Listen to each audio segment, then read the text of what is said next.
Starry-eyed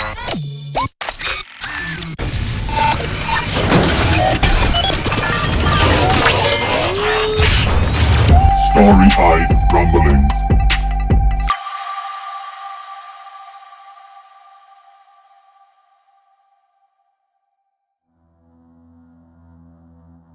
Helix Bane approaches Prime's abode, cautiously. She tried as much as she could over the past few hours to hide as much from Prime's device as possible, but there really is no telling how much or little he has seen before speaking with him. Turning round the final corner, Helix Bane scans the area carefully. Sensing nothing new or amiss, she steps back into the room. Prime is staring right at her the moment she enters the room. Her is whispering sweet nothings into his ear as always. Valia is curled up in one corner of the room, and the crewman, still without most of his clothes, stands as far away from Prime, her, and Valia as the room allows.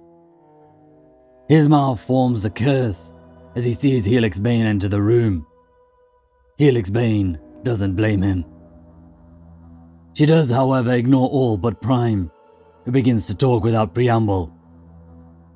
Ragnar has confirmed that a hunt is being conducted by the newly arrived ship for any that remain on this ship, but has no further information on what they intend to do with the captives. With this testimony and what we have seen, we will integrate ourselves with your efforts to leave the ship. Valia is free to go.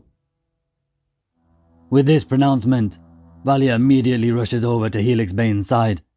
So close, Helix Bane can feel the fur beginning to singe on Valia, before she yelps and creates a centimeter or two of distance. Prime finishes. If you both require rest, you may rest before we proceed.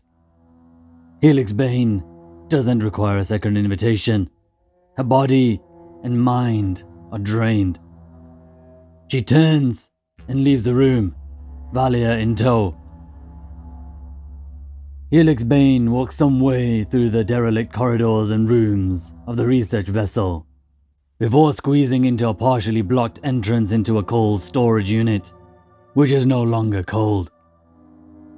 It's a small space, but enough for Helix Bane and Valia to lay down uncomfortably, which Valia does. There is also only one entrance, and that too through a series of rooms that no one is likely to stumble upon by accident. Helix Bane remains alert, eyes fixed on the entrance, ears pricked for incoming sounds. She can sense Valia staring at her, perhaps for conversation, direction, reassurance, comfort. Whatever it is, she'll have to look for it elsewhere. Helix Bane feels that her instincts and gut feelings have taken her as far as they can. Now, she begins to seriously consider and think about her next steps and options. At present, the major players seem to be the Worthy Foundation and/or the contingent of Worthy Foundation crew that have boarded the research vessel, along with No Face, Bay, Dashing, Korsla, and the anonymous sender of the message. Helix Bane could also add to this list Prime.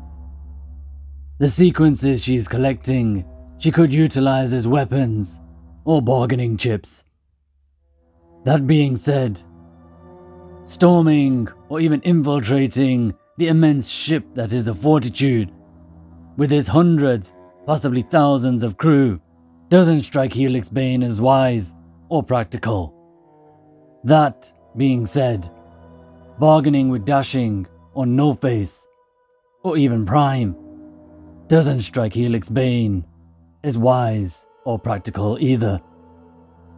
She needs more options, needs more information. So Helix Bane decides that she'll see if she can get in contact with the mysterious sender again, to see if they can provide a wiser and more practical avenue to explore. Until then, the sequences Helix Bane has collected can simply act as distractions or buffers for any unwanted attention that tries to focus on Helix Bane. That is until she can find a better use for them. Or a better trade price. Hours later, Valia wakes up and Helix Bane lays down, letting Valia know that is her watch. Valia looks baffled for a moment, then begins to nod vigorously and scrambles to sit between the door and Helix Bane. As Helix Bane lays down and closes her eyes, the last thing she sees before sleep takes her is Valia attentively listening and sniffing the air for signs of unwanted visitors. The last thought to pass through Helix Bane's mind before sleep takes her is a cruel and grateful one. No better companion than a loyal guard dog.